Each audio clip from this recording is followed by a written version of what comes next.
Quand nous ouvrons le Nouveau Testament, certains textes sont parfois utilisés pour justifier l'idée que le sabbat ne serait plus à observer. Mais que disent réellement les Écritures? Regardons cela avec soin. Dans Jean 20, 1, nous avons vu que Jésus est ressuscité le premier jour de la semaine après avoir sanctifié le sabbat dans sa mort. Et dans Hébreux 4, 9, il est clairement écrit « Il reste donc un repos de sabbat pour le peuple de Dieu ». Le repos du sabbat n'a pas été supprimé. Il est confirmé pour le peuple fidèle encore aujourd'hui. Certains citent Romains 14, 5, 6, où Paul parle de la manière d'estimer certains jours. Mais ce passage ne concerne pas le sabbat du 4e commandement.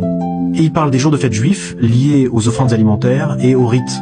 De même, dans Galates 4, 10, 11, Paul reproche aux Galates d'observer des jours, des mois, des temps et des années, ce qui désigne les fêtes cérémonielles et non le sabbat de la création.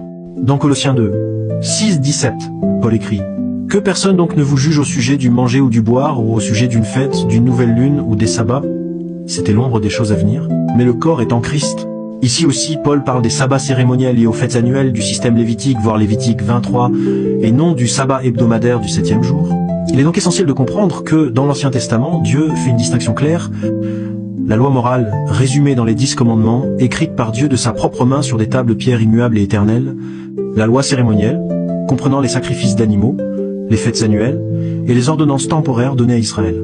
Les lois cérémonielles étaient liées au sacrifice qui annonçait la venue de Jésus-Christ. C'est pourquoi, lorsqu'il mourut sur la croix, Jésus proclama dans Jean 19, 30, « Tout est accompli ». Le véritable sacrifice avait été offert. Les types, les symboles et les rites du système cérémoniel prenaient fin en lui. Mais la loi morale de Dieu reste inchangée. Le sabbat du 4e commandement n'a jamais été un type cérémoniel. Il a été donné à l'humanité dès la création, avant même l'apparition du péché, comme un mémorial vivant du Créateur. C'est pourquoi Jésus et ses apôtres ont toujours observé le sabbat. Le Nouveau Testament ne déclare jamais que le sabbat a été aboli ou remplacé. La Bible avait d'ailleurs prophétisé qu'un pouvoir tenterait de modifier la loi divine. Daniel 7, 25 annonce que la petite corne espérera changer les temps et la loi. Jésus nous avertit aussi dans Matthieu 15, 9, « C'est en vain qu'il m'honore en enseignant des préceptes qui sont des commandements d'hommes. » Aujourd'hui encore, Dieu nous appelle à revenir à son jour béni, signe vivant de notre fidélité et de notre amour envers lui.